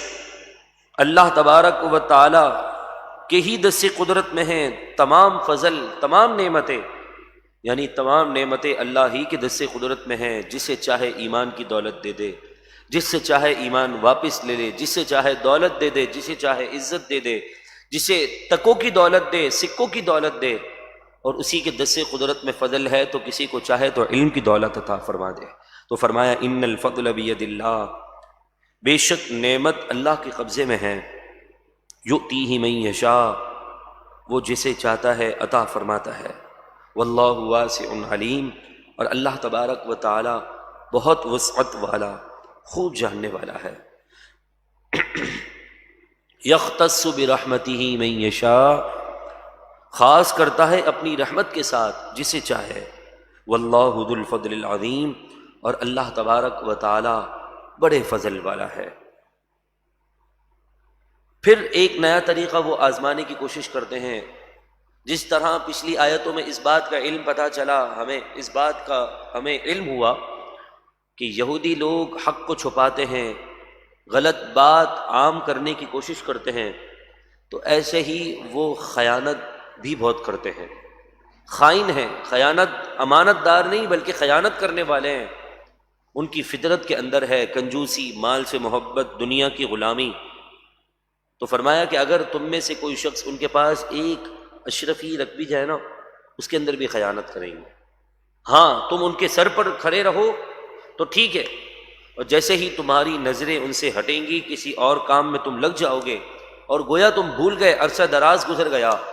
تو وہ تمہارا مال ہڑپ کر جائیں گے۔ یہاں تک کہ یہودیوں میں سے کچھ ایسے بھی تھے کہ ان کے پاس سینکڑوں اشرفیاں رکھی جاتی، بہت سارا سونا بھی رکھا جاتا، تو وہ اس امانت کو امانت سمجھ کر رکھتے، اور جب وہ امانت لینے کے لیے آتا تو اسے وہ اس امانت کو واپس دے دیتے۔ مگر کچھ تو ایسے بھی تھے کہ جن کے پاس صرف ایک اشرفی، ایک سکہ رکھا جاتا، اس کے اندر بھی خیانت کرتے تھے۔ وہ فنحاس نامی شخص بدبخت کہ اگر اس کے پاس ایک سکہ بھی ہوتا تو وہ بھی اس میں خیانت کرتا، اور وہ کہ جن کے پاس سینکڑوں سکے، اشرفیاں، سونے، جواہرات اور رکھے جاتے، وہ حضرت عبداللہ بن سلام تھے کہ وہ اس امانت کو امانت سمجھ کر رکھتے اور پھر اسے اس کے حقدار کے پاس لوٹا دیتے۔ تو فرمایا وَمِنْ أَهْلِ الْكِتَابِ، اے مخاطب اہل کتاب، من ان تأمنہ، ان کتابیوں میں سے کوئی وہ ہے کہ من ان تأمنہ، اگر تو امانت رکھوائے اس کے پاس، بقنطاری، ایک ڈھیر، یعنی تو اس کے پاس اگر مال کثیر بھی امانت رکھوا دے یؤدیہ الیک، وہ تجھے ادا کر دے گا۔ ومنہم، اور ان میں سے کچھ وہ بھی ہیں کہ من ان تأمنہ بدینار، اگر تو ان کے پاس صرف ایک اشرفی امانت رکھے، لا یؤدیہ الیک، تو وہ تجھے واپس نہ لوٹائیں گے، الا ما دمت علیہ قائما، جب تک تو ان کے سر پر کھڑا ہو۔ جیسے ہی تیری نظریں ہٹیں گی، تو وہاں سے ان کی نشست سے ہٹ کر جائے گا، وہ اس تیرے ایک اشرفی اور ایک دینار کو بھی اپنے قبضے میں کر لیں گے۔ ذالک، یہ اس لیے کہ بأنہم قالوا لیس علینا فی الامیین سبیل، یہ اس لیے کہ انہوں نے کہہ دیا کہ ان پڑھوں کے مال لینے میں ہم پر کوئی مواخذہ نہیں ہے۔ وہ آپس میں یہ تذکرے کرتے تھے کہ مسلمان ان پڑھ ہیں، مسلمان کا خون اور مال ہمارے لیے حلال ہے، لہذا اگر تمہیں موقع ملے تو کسی طرح بھی تم مسلمانوں کے مال ہڑپ کر لو، قیامت کے دن تم سے کوئی اس معاملے میں پوچھ گچھ نہیں ہوگی۔ اور یہ ان کی سوچ آج بھی ہے۔ آج آپ دیکھ لیجئے، کچھ دنوں پہلے جب فرانس میں کسی ٹیچر نے گستاخی کی، اسے واصل جہنم کیا گیا، اس آگ کو بجھانے کے لیے، وہ اس انتقام کو لینے کے لیے جمعرات کے دن فرانس میں 4 مسلمان خواتین کو کچل دیا گیا گاڑی کے ذریعے سے، ایک پلاننگ کے تحت انہیں مارا گیا۔ صرف ہمارا اور پورے دنیا میں بسنے والے مسلمانوں کا جرم تو نہیں کہا جائے گا، مگر سمجھانے کے لیے جرم یہی ہے کہ ہم حضور علیہ الصلاۃ والسلام کو آخری نبی اور اپنا سب کچھ حضور پر فدا کرنے کے لیے تیار ہیں۔ بس ہمارا جرم یہی ہے۔ وہ جرم جو صدیق اکبر کا تھا، وہ جرم جو حضرت بلال حبشی کا تھا، یعنی جرم بمعنی وہ جو نسبت ہے حضور سے، وہ جو ان کا تھا وہی معاملہ ہمارا ہے۔ انہیں ہمارے مال سے کوئی غرض نہیں، کچھ بھی نہیں چاہیے انہیں، ان کے پاس مال کی کمی تھوڑی ہے، مگر انہیں مسلمانوں کے مال سے بڑی محبت ہے۔ وہ کیا چاہتے ہیں کہ ہر صورت میں مسلمان مفلس ہو جائے، محتاج ہو جائے، ان کے آگے کٹورا لے کر بھیک مانگنے والا ہو جائے، مگر اللہ تعالیٰ اپنے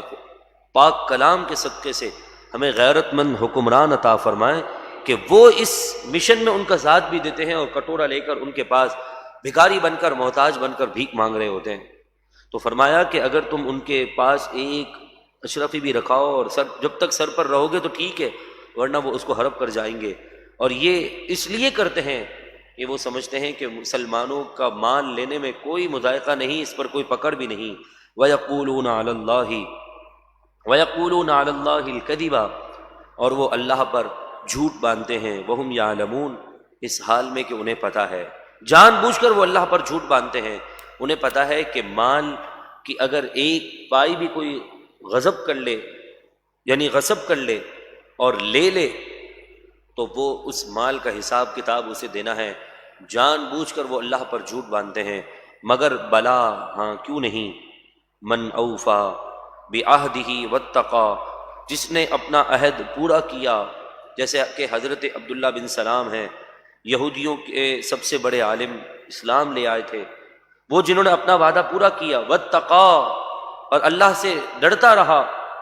یہ آیت ہمارے لیے بھی ہے کہ ہم اپنے وعدے پورے کریں، عہد جو ہم نے کیے ہیں ان کو پورا کریں۔ وعدے کا تعلق صرف ایگریمنٹ سے نہیں ہے کہ ہم نے کسی کا مال لینے اور دینے کے وقت کہا تھا 10 تاریخ کو تمہیں دے دوں گا تو اب 11 نہ ہو، یہ بھی ہے۔ 10 کہا تھا تو کوشش کریں 9 کو دے دیں، پیسہ ہے تو دے دینا، کل بھی دینا ہی ہے تو آج ہی دے دیں جب تاریخ آ چکی ہے تو۔ اور پھر ایک عہد اللہ تبارک و تعالیٰ سے بھی ہم نے کیا ہے کہ ہم تیری ہی بندگی کریں گے، اپنی ان چند سالوں کی زندگی میں صبح اور شام میں تجھے راضی کریں گے، تیرے حبیب کا دل انور خوش کریں گے۔ یہ بھی اللہ تبارک و تعالیٰ سے ہم عہد لے کر دنیا میں آئے ہیں۔ جب ہم اللہ تبارک و تعالیٰ کا عہد پورا نہیں کرتے تو ہم دنیا داروں کا عہد کیسے پورا کریں گے؟ اس سے تعلق رکھنے والی ایک بات سیدنا امام اعظم ابو حنیفہ رحمۃ اللہ علیہ، آپ فرماتے ہیں بے نمازی کو کبھی قرض مت دینا، اس لیے کہ وہ اللہ کا عہد پورا نہیں کرتا تو تمہارا وعدہ کیسے پورا کرے گا؟ تو لہذا یہ سبق ہے ہمارے لیے۔ تو فرمایا بلا من اوفا، کیوں نہیں، جس نے اپنا عہد پورا کیا، واتقا اور اللہ سے ڈرا، فإن اللہ یحب المتقین، بے شک اللہ پرہیزگاروں کو محبوب رکھتا ہے۔ جو متقی ہیں انہیں اللہ پسند فرماتا ہے۔ جو دوسرا عہد ہے نا، ایک مال کا لین دین کا عہد ہے،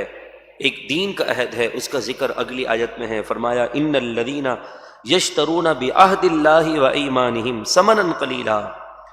بے شک وہ لوگ جو خریدتے ہیں اللہ کے عہد اپنی قسموں کے تھوڑی سی قیمت کے بدلے، اولئک لا خلاق لہم فی الآخرہ، وہ لوگ ہیں کہ ان کا آخرت میں کوئی حصہ نہیں، ولا یکلمہم اللہ، اور اللہ تبارک و تعالی ان سے کلام بھی نہیں فرمائے گا،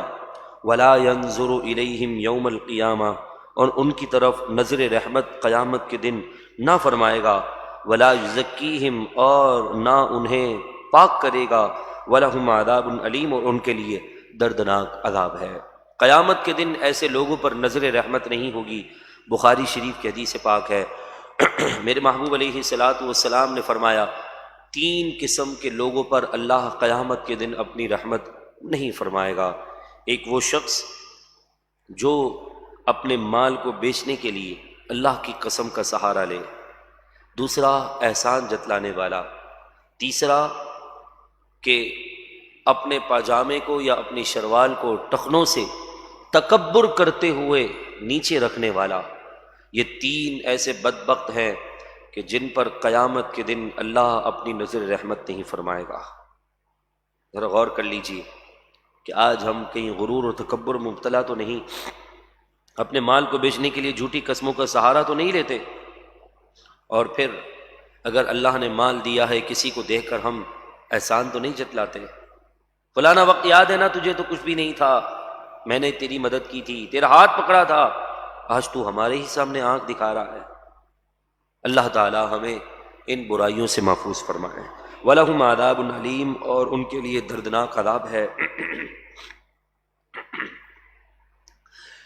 عیسائی اور یہودیوں کا ہمیشہ یہ وتیرہ رہا ہے کہ وہ اللہ کے احکامات کو بدل بدل کر ایسا پیش کرتے اور زبان کے اندر ایسا مروڑ لاتے، کچھ باتیں اللہ تبارک و تعالیٰ کی طرف سے کرتے اور اس میں اپنی بات کا ایڈیشن ایسے کر دیتے کہ گویا ایسا محسوس ہوتا کہ یہ اللہ تبارک و تعالیٰ ہی کا کلام ہے، اور اللہ تبارک و تعالیٰ نے یہ بات ارشاد فرمائی ہے۔ تو قرآن فرماتا ہے ایسی بات نہیں، جو ان کا ایڈیشن ہے وہ ان کی طرف اس کا وبال ہے، جو رب کا کلام ہے وہ رب کا کلام ہے۔ وَإِنَّ مِنْهُمْ لَفَرِيقًا يَلْوُونَ أَلْسِنَتَهُمْ بِالْكِتَابِ، بے شک ان میں سے کچھ ایسے لوگ ہیں کہ وہ اللہ کی کتاب تورات پڑھنے میں اپنی زبان کو مروڑ لیتے ہیں، لِتَحْسَبُوهُ مِنَ الْكِتَابِ، تاکہ تم سمجھو کہ وہ کتاب کا حصہ ہے، وَمَا هُوَ مِنَ الْكِتَابِ، حالانکہ وہ کتاب کا حصہ نہیں، وَيَقُولُونَ هُوَ مِنْ عِنْدِ اللَّهِ، اور وہ کہتے ہیں کہ یہ اللہ تبارک و تعالیٰ کی طرف سے ہے، وَمَا هُوَ مِنْ عِنْدِ اللَّهِ، حالانکہ وہ اللہ کی طرف سے نہیں ہے، وَيَقُولُونَ عَلَى اللَّهِ الْكَذِبَ وَهُمْ يَعْلَمُونَ، اور وہ اللہ تبارک و تعالیٰ پر جھوٹ باندھتے ہیں جان بوجھ کر، انہیں معلوم ہے کہ یہ اللہ کا کلام نہیں، پھر اسے اللہ کا کلام کہہ کر پیش کرتے ہیں۔ یہ اللہ پر جھوٹ باندھنا ہے۔ اگلی آیت اور پچھلی آیت کا ایک بڑا گہرا تعلق ہے، بڑا ایک گہرا ربط ہے، کہ کہا کہ جس طرح کہ یہ لوگ آیت ایسے پیش کرتے کہ جس میں ایسا محسوس ہوتا کہ یہ اللہ کا کلام، اللہ کی بات ہے، تو وہ ایسے ہی مروڑ کر یہ بات بتانے کی کوشش کرتے کہ تم مسلمان کہتے ہو کہ ایک خدا کو مانو، ہم کیسے مانیں؟ ہمارے بزرگ، ہمارے اسلاف اور ہمارے نبیوں نے تو ہمیں یہ تعلیم دی ہے کہ اللہ کے ساتھ ساتھ میری بھی عبادت کرو، یا پھر اللہ کی عبادت چھوڑ دو، میری عبادت کرو، تو پھر گویا تم اللہ کی عبادت کرنے والے ہو جاؤ گے۔ یہاں تک کہ حضور علیہ الصلوۃ والسلام کے پاس بھی ایک شخص آ کر کہنے لگا، یہودیوں میں سے، کہنے لگا کہ اے محمد، کیا آپ چاہتے ہیں کہ ہم آپ کی عبادت کریں؟ تو قرآن مجید فرقان حمید نے اس کا جواب دیتے ہوئے کہا کہ ایسی تو بات نہیں، میرے محبوب نے تو کبھی یہ بات نہیں کی کہ خدا کو چھوڑ کر کسی بھی نبی، کسی بھی انسان کی عبادت کی جائے۔ تو وہ اپنی طرف سے دلیل بازی کرنے لگا کہ نہیں، ایسی بات نہیں، ویسی بات نہیں، ہم اللہ کو، اللہ تبارک و تعالیٰ کی عبادت کے ساتھ جو ہے وہ حضرت عزیر کی اور حضرت عیسیٰ کی بھی عبادت کریں گے کہ وہ ابن اللہ اور اللہ کے بیٹے ہیں، تو کہنے لگے قرآن مجید فرقان حمید نے اس کا جواب دیا کہ نہیں، ایسی بات نہیں۔ وہ قرآن کیا جواب دیتا ہے، سنیے قرآن کا فرمان۔ فرمایا ما کان علی بشر، کسی بشر کے لیے لائق نہیں، ان یؤتیہ اللہ الکتاب والحکم، کہ اللہ تبارک و تعالی اس کو کتاب عطا فرمائے، والحکم اور حکم یعنی حکمت، والنبوہ اور نبوت دے، ثم یقول للناس، پھر وہ لوگوں سے کہے کونوا عبادا لی من دون اللہ، تم اللہ کو چھوڑ کر میری بندگی میں لگ جاؤ، میری عبادت کرو۔ ایسا کسی بشر کے لیے حق نہیں پہنچتا، ایسا کہنا کسی بشر کو حق نہیں کہ وہ یہ کہے وَلَكِن كُونُوا رَبَّانِيِّينَ، لیکن وہ یہی کہیں گے کہ اللہ والے ہو جاؤ۔ ربان کہتے ہیں، ربانیین جو جمع ہے نا، ایسے لوگ جو علم میں بھی پختہ ہوں، عمل میں بھی مضبوط ہوں، اور اللہ تبارک و تعالیٰ کی توحید اور انبیاء کی رسالت پر ایمان بھی رکھتے ہوں، ایسے شخص کو ربانیین کہا جاتا ہے۔ تو فرمایا کہ وہ لوگ جو اللہ کے مقربین ہیں نا، وہ اپنی عبادت کی طرف لوگوں کو نہیں بلاتے، بلکہ وہ تو ایک ہی درج دیتے ہیں کہ اللہ والے بن جاؤ۔ بما کنتم تعلمون الکتاب، اس لیے کہ تم کتاب سکھاتے ہو، تم کتاب سکھاتے ہو، خود عمل نہیں کرتے، اللہ کی بندگی کو چھوڑ کر کسی اور کی عبادت میں لگے ہوئے ہو، تم کتاب سکھانے کے باوجود بھی تم اللہ والے نہ ہو سکے۔ وَبِمَا كُنْتُمْ تَدْرُسُونَ، اس وجہ سے کہ تم اس کو پڑھتے ہو اور لوگوں کو سناتے ہو۔ وَلَا يَأْمُرَكُمْ أَن تَتَّخِذُوا الْمَلَائِكَةَ، اور نہ وہ یہ حکم دے کہ تم بناؤ فرشتوں کو، والنبیین اور انبیاء کو، اربابن خدا معبود بنا لو، انہوں نے کبھی ایسا تمہیں حکم نہیں دیا۔ ایامرکم بالکفر، کیا وہ تمہیں حکم دیتے ہیں بالکفر، کفر کا، بعد اذ انتم مسلمون، اس کے بعد کہ تم مسلمان ہو چکے ہو، وہ تمہیں پہلے مسلمان کریں پھر شرک کی دعوت دیں، یہ کیسے ہو سکتا ہے؟ لہذا کوئی بھی اللہ کا مقرب، اللہ والا، یہ غلط حکم کبھی نہیں دے سکتا۔ یہ تو کیا کوئی چھوٹا غلط حکم بھی کبھی کوئی اللہ والے نہیں دیتے، تو یہ تو اللہ تبارک و تعالیٰ کے ساتھ کتنا بڑا الزام بھی ہے، اور اللہ کو گویا گالی دینا ہے کہ ساری بندگی تیرے لیے، ساری نعمتیں تو دے، تو ہی مالک، تو ہی خالق، اور تیرے ساتھ کسی اور کو مالک بنائے، تیرے علاوہ کسی اور کو معبود بنائے، یہ نہیں ہو سکتا۔ اللہ تبارک و تعالیٰ سے دعا کرتے ہیں اللہ رب العزت ہم سب کو اس رکوع اور آج کے درس کے فیضان سے مالا مال فرمائے۔ اس رکوع کے اندر جہاں ہم نے اور باتیں سماعت کی، وہاں 3 باتیں سب سے زیادہ اہم ہم نے سماعت کی۔ پہلی بات، لوگوں کے اس پروپیگنڈے میں نہ آیا جائے جو غلط کو اتنا عام کر دیتے ہیں کہ وہ غلط صحیح لگنے لگے۔ جس طرح کہ ربیع الاول شریف کا مہینہ چل رہا ہے، لوگ حضور علیہ الصلاۃ والسلام کی ولادت اور میلاد کی خوشی کے جشن کو غلط ثابت کر کے اتنا عام کر دیتے ہیں کہ ہر دوسرا بندہ اس کے ثبوت پر دلیل مانگ رہا ہوتا ہے۔ دراصل ایسا نہیں ہے، یہ غلط پروپیگنڈا ہے۔ بچے کی بھی پیدائش پر تو ہم خوشی مناتے نا، اور حکم بھی ہے کہ جو اللہ نے تمہیں نعمتیں دی ہیں، قل بفضل اللہ وبرحمتہ، تو جو اللہ کا فضل اور رحمت ہے اس پر چاہیے کہ مسلمان خوشیاں منائیں، فلیفرحوا، خوش ہو جائیں، جو نعمتوں کی جان ہوں، جو دنیا میں مسلمانوں کے لیے رحمت بنا کر بھیج گئے ہوں، قیامت کے دن جو مسلمانوں کے لیے شفاعت ہوں، ایسے عظیم انسان کی اگر میں اور آپ خوشی نہ منائیں تو کس کی ولادت کی خوشی منائیں گے؟ اور چھوٹی سی بات، قائد اعظم محمد علی جناح رحمۃ اللہ تعالی علیہ، ان کی ولادت کا دن، یوم پیدائش 25 دسمبر ہے، لوگوں کو معلوم ہے، مگر کسی کو یہ نہیں پتا کہ وہ کس جگہ پیدا ہوئے۔ اگر کسی کو اتنا پتا ہوگا تو یہ نہیں پتا ہوگا کہ اس وقت کیفیت کیا ہوتی ہے۔ اگر کسی کو یہ بھی پتا چل جائے کہ کس جگہ، کون سے ہاسپٹل میں، کہاں کہاں کچھ نہیں، تو اس وقت کیا معاملات ہوں گے، وہ قائد اعظم محمد علی جناح رحمۃ اللہ علیہ کی والدہ ہی بتا سکتی ہیں کہ کیسی تکلیف کے لمحات سے میں گزری ہوں۔ تو انسان کی ولادت ہوتی ہے نا، یہ اس کے لیے عیب ہے کوئی دنیا میں ایسا شخص ہی نہیں ہے جس کی ولادت ایسی نورانیت والی ہو کہ جس میں فرمایا حضرت آمنہ نے کہ جب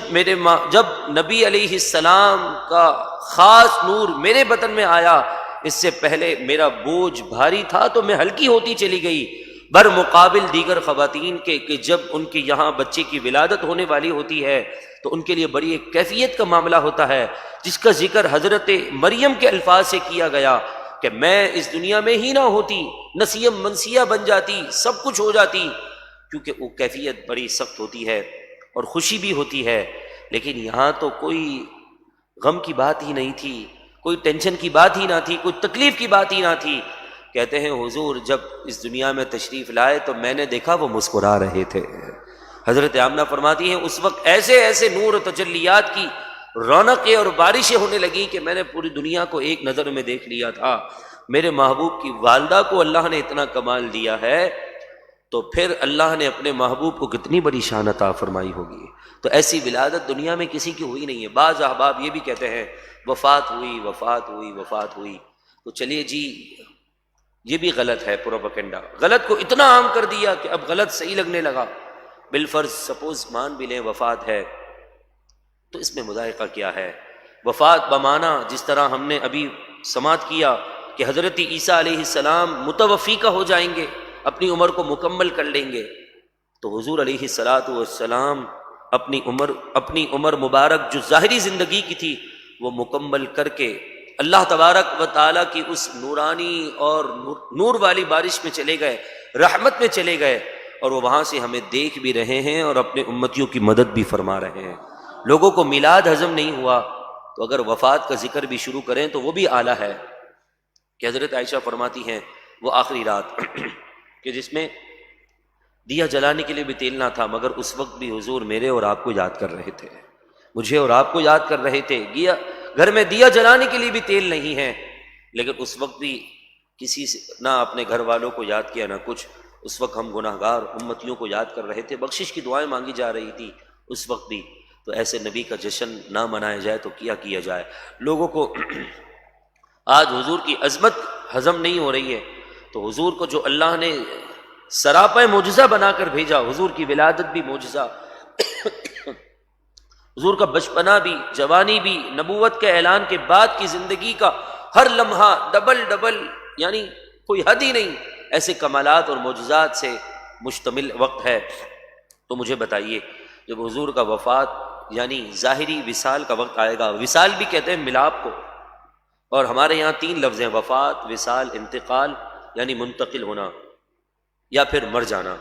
مرتا تو وہ ہے جو کافر ہوتا ہے یا پھر فاسق و فاجر ہوتا ہے، نیک لوگ ہوتے ہیں۔ ہمارے والد بھی اگر بالفرض اس دنیا سے چلے جائیں اور ان کے اعمال بظاہر نیک نہیں ہو تو ہم یہ کہتے ہیں انتقال ہو گیا، وصال کر گئے، وفات پا گئے۔ ہم اپنے خاندان والوں کے لیے بھی معذب الفاظ استعمال کرتے ہیں۔ تو پھر جسے اللہ نے ساری کائنات کی جان بنائی اس کے لیے ایسے بے سر الفاظ، بے سکونی والے الفاظ، تو اگر ان تینوں الفاظ پر بھی غور کیا جائے تو اس میں بھی کہیں حضور کی عظمت کو کم کرنے والی بات نہیں۔ وفات بمانا عمر پوری ہونا، وصال بمانا مل جانا، وصال وصل سے بنا ہے کہ رب، اللہ کے محبوب رب سے جا کر مل گئے اور وہاں سے اپنی امتیوں کو دیکھ رہے ہیں اپنی قبر انور سے۔ اسی کا یہی مفہوم حاضر و ناظر کا بھی ہے۔ اور پھر اگر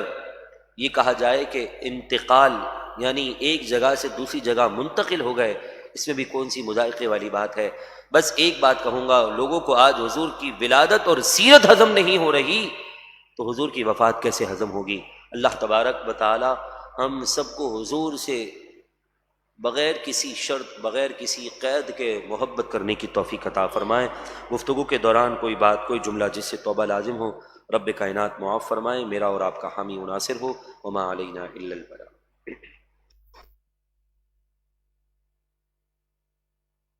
وقالت طائفة من أهل الكتاب آمنوا بالذي أنزل على الذين آمنوا وجه النهار واكفروا آخره لعلهم يرجعون۔ اور اہل کتاب کے ایک گروہ نے اپنے ساتھیوں سے کہا، ایمان والوں پر جو کچھ نازل کیا گیا ہے صبح کو اس پر ایمان لاؤ اور شام کو اس کا انکار کر دو تاکہ اس طرح مسلمان اپنے دین سے پھر جائیں۔ اگلی آیت میں اس چیز کا بیان کیا جائے گا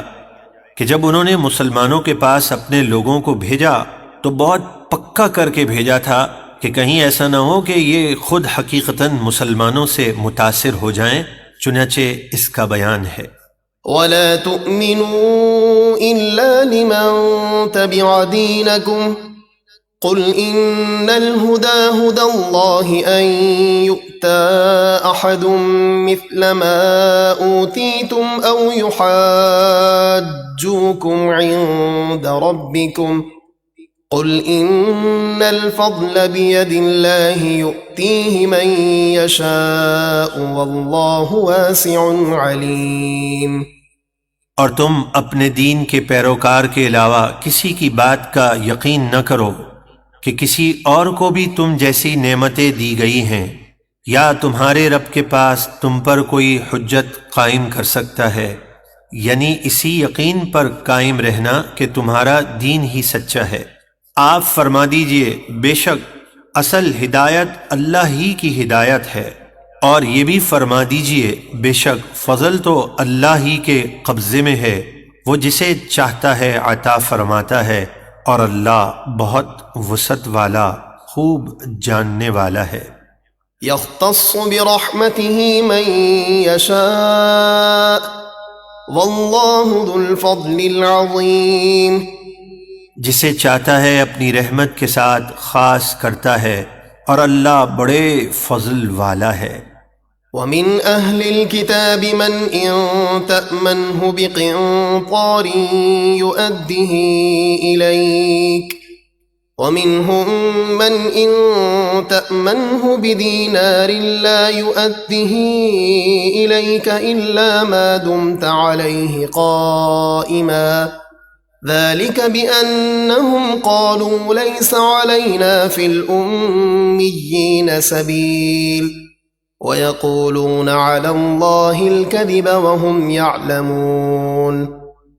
اور اے سننے والے، اہل کتاب میں سے کوئی وہ ہے کہ اگر تو اس کے پاس مال کا ڈھیر امانت رکھ دے تو وہ تجھے ادا کر دے گا،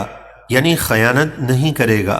اور ان میں سے کوئی وہ ہے کہ اگر تو اس کے پاس ایک اشرفی امانت رکھے تو وہ تجھے واپس نہ دے گا مگر جب تک تو اس کے سر پر کھڑا رہے۔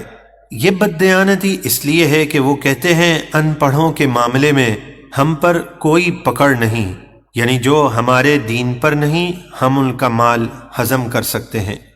اور وہ اللہ پر جان بوجھ کر جھوٹ باندھتے ہیں۔ بلى من أوفى بعهده واتقى فإن الله يحب المتقين۔ ہاں کیوں نہیں، جس نے اپنا وعدہ پورا کیا اور اللہ سے ڈرا تو بے شک اللہ پرہیزگاروں سے محبت فرماتا ہے۔ ان الذين يشترون بعهد الله وايمانهم ثمنا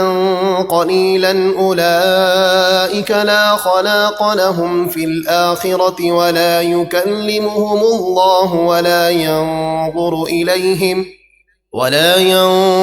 اليهم يوم القيامه ولا يزكيهم ولهم عذاب اليم۔ بے شک جو لوگ اللہ کے عہد اور اپنی قسموں کے بدلے حقیر قیمت لیتے ہیں، آخرت میں ان کا کچھ حصہ نہیں، اور اللہ قیامت کے دن ان سے کلام نہ فرمائے گا اور نہ ان کی طرف نظر رحمت فرمائے گا اور نہ انہیں پاک کرے گا، اور ان کے لیے دردناک عذاب ہے۔ وَإِنَّ مِنْهُمْ لَفَرِيقًا يَلْوُونَ أَلْسِنَتَهُمْ بِالْكِتَابِ لِتَحْسَبُوهُ مِنَ الْكِتَابِ وَمَا هُوَ مِنَ الْكِتَابِ وَيَقُولُونَ هُوَ مِنْ عِنْدِ اللَّهِ وَمَا هُوَ مِنْ عِنْدِ اللَّهِ وَيَقُولُونَ عَلَى اللَّهِ الْكَذِبَ وَهُمْ يَعْلَمُونَ۔ اور بے شک ان یہودیوں میں سے کچھ وہ ہیں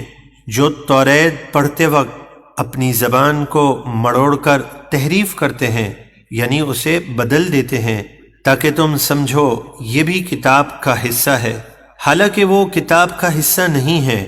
اور وہ کہتے ہیں یہ اللہ کی طرف سے ہے، حالانکہ وہ اللہ کی طرف سے نہیں ہے، اور اللہ پر جان بوجھ کر جھوٹ باندھتے ہیں۔ ما كان لبشر أن يؤتيه الله الكتاب والحكم والنبوة ثم يقول للناس كونوا عبادا لي من دون الله ولكن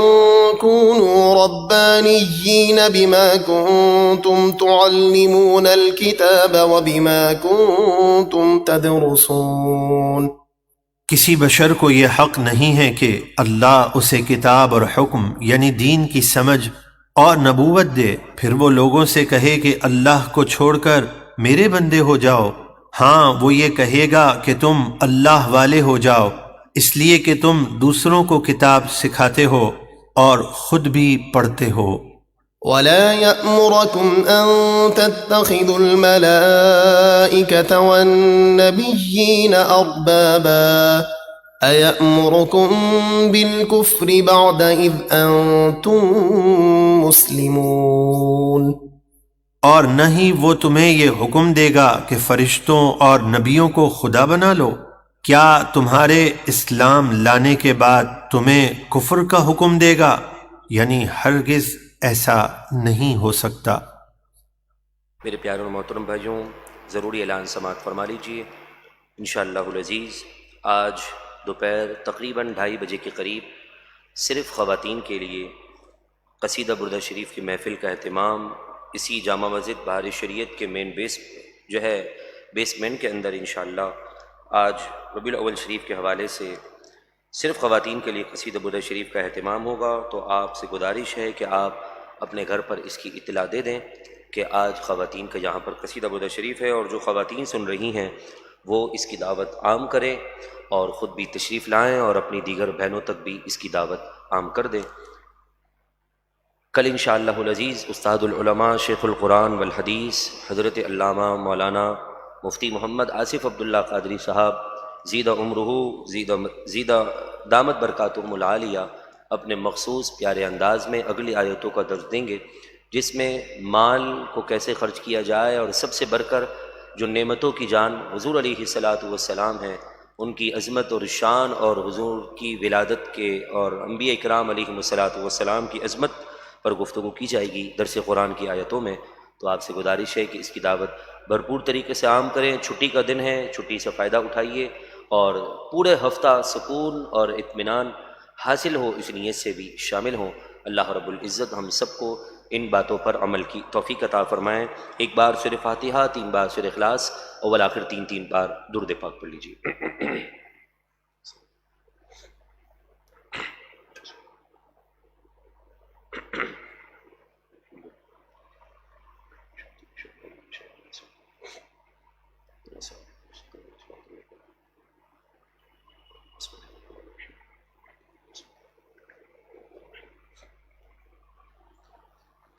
الحمد للہ رب العالمین والعاقبۃ للمتقین والصلاۃ والسلام علی سید الانبیاء والمرسلین یا ارحم الراحمین یا رب العالمین۔ ہماری حاضری اپنی بارگاہ میں قبول اور منظور فرما۔ سورہ فاتحہ، سورہ اخلاص، درود پاک، قرآن پاک کی آیتیں، ترجمہ، تفسیر سب اپنے فضل سے قبول اور منظور فرما۔ یا ارحم الراحمین ان تمام کا ثواب اپنی رحمت کے شائن شان عطا فرما۔ آقا دو جہاں صلی اللہ علیہ وسلم، تمام انبیاء، تمام صحابہ، خلفائے راشدین، عشرہ مبشرہ، بالخصوص سید الشہداء، امیر طیبہ سیدنا حمزہ، مصعب بن عمیر، عبداللہ ابن جہش، تمام کاملین بزرگان دین، سیدنا جنید بغدادی، بختیار کاکی رحمۃ اللہ تعالی علیہ، بالخصوص محبوب سبحانی حضور غوث الثقلین حضور شیخ عبد القادر جیلانی رضی اللہ تعالیٰ عنہ کی بارگاہ میں ہدیتاً، تحفتاً، نذرانتاً، عقیدتاً پیش کرتے ہیں، قبول فرما۔ تمام اولیاء کاملین، بالخصوص آج 6 ربیع الاول شریف کی جن کی نسبت ہے حضرت شاہ عبداللہ چشتی علیہ الرحمہ، مخدوم الحاج میاں غلام احمد علیہ الرحمہ، اور حضرت زر بخش دولہ رحمۃ اللہ تعالی علیہ ان عظیم بزرگوں کی بارگاہ میں پیش کرتے ہیں، قبول اور منظور فرما یا ارحم الراحمین یا رب العالمین۔ ان بزرگوں کے صدقہ اور طفیل تمام مرحومین، تمام مؤمنین، تمام مؤمنات، تمام مسلمین، تمام مسلمات، ہم اپنے عزیز و قارب کی روح کو اصال کرتے ہیں، قبول فرما۔ مولا شہر نبی کے امن کا صدقہ ہمارے شہر کراچی کو بھی امن عطا فرما، سلامتی عطا فرما، ترقی عطا فرما، خوشحالی عطا فرما۔ مولا کریم یا ارحم الراحمین، مسجد نبوی کی جو رونقیں اور بہاریں ہیں، نورانیت ہے، نور کی بارشیں ہیں تیرے محبوب علیہ الصلاۃ والسلام کی اس قبر انور پر برستی ہوئی نور کی بارش کا صدقہ تمام مساجد کو، اس مسجد کو بھی، میری بھی مسجد کو بھی مولا کریم قرآن اور حدیث کا مرکز بنا دے یا ارحم الراحمین۔ ہمیں اخلاص کے ساتھ فقط تیری رضا کی خاطر حضور کے دین کی خدمت کرنے کی توفیق عطا فرما، جو اس کے لیے اپنی جان، اپنے مال، اپنے آپ کو پیش کرتے ہیں، مولا انہیں برکت عطا فرما، ہر ایک کی ہر مشکل کو آسان فرما دے۔ جس طرح کلام پاک کی محبت میں یہ لوگ مرد و خواتین اپنی نیند کی قربانی دے کر یہاں پر قرآن سمجھنے کے لیے آئے ہیں، مولا کریم یا اللہ قرآن کی ایک ایک آیت کی برکت سے زندگی کی ساری خوشیاں ہم سب کو عطا فرما، رحمت عطا فرما، برکت عطا فرما۔ ولادت مصطفیٰ کے صدقے سے مولا سب کی تمام مشکلات کو آسان فرما دے۔ خصوصاً دعا کریں ہمارے کچھ احباب ایک مسجد کے معاملے میں بڑے پریشان ہیں، یا اللہ حضرت امام حسن، امام حسین کے صدقے سے ہر مشکل کو آسان فرما دے، ہر بلا کو دور فرما دے، ہر تکلیف کو دور کر دے۔ ہمیں بھی تیرے محبوب علیہ الصلاۃ والسلام کے نام پر سب کچھ فدا کرنے کا جذبہ عطا فرما۔ ان اللہ وملائکتہ یصلون علی النبی یا ایہا الذین آمنوا صلوا علیہ وسلموا تسلیما۔ اللہم صل علی سیدنا ومولانا محمد عدد ما فی علم اللہ صلاة دائمة بدوام ملک اللہ۔ سبحان ربك رب العزة عما يصفون وسلام على المرسلين والحمد لله رب العالمين۔ جب دم واپسی ہو یا اللہ، سامنے ہو جلوہ مصطفیٰ، اور ہم سب کے لب پر ہو لا الہ الا اللہ، لا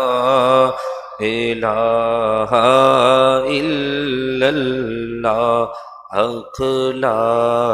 الہ الا اللہ محمد الرسول اللہ۔ ادب کے ساتھ صلاۃ و سلام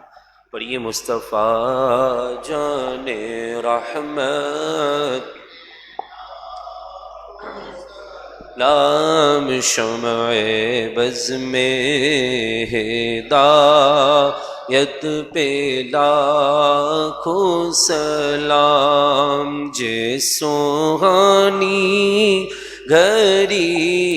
چمکا طیبہ کا چاند، اس دل افروز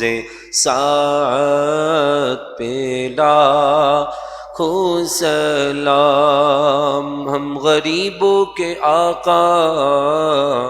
پہ بے حد درود، ہم فقیروں کی ثروت، جن کی تسکین سے روتے ہوئے ہنس پڑے، اس تبسم کی عادت پہ لاکھوں سلام، جن کے ماتھے شفاعت کا صحرا رہا، اس جبین سعادت پہ لاکھوں سلام، جس طرف اٹھ گئی دم دم آ گیا، اس نگاہ عنایت پہ لاکھوں سلام۔ غوث اعظم امام التقی والنقی کا جلوائے شان قدرت پہ لاکھوں سلام، مجھ سے خدمت کے قدسی کہے پر رضا یا نبی سلام علیکہ، یا رسول سلام علیکہ، یا حبیب سلام علیکہ، صلوات اللہ علیکہ یا ارحم الراحمین۔ یا رب العالمین، درود و سلام والے آقا علیہ الصلاۃ والسلام کی عزت و رفعت و بلندیوں کا صدقہ ہم سب کو مولا کریم عزتوں سے مالا مال فرما دے، زوال نعمت، زوال رزق، اور مولا کریم اپنی رضا اور تیرے حبیب کی رضا ہم سے دور ہو، ایسے تمام برے اعمال سے ہماری حفاظت فرما لے۔ صلاۃ و سلام کی برکت سے مولا جن کے والدین والدائیں سرپرست حیات ہے مولا، انہیں درازی عمر بالخیر عطا فرما، ان کی دعائیں ہمارے حق میں اور ہماری دعائیں ان کے حق میں قبول فرما، برحمتک یا ارحم الراحمین۔ لا الہ الا اللہ، لا الہ الا اللہ، لا الہ الا اللہ، محمد الرسول اللہ۔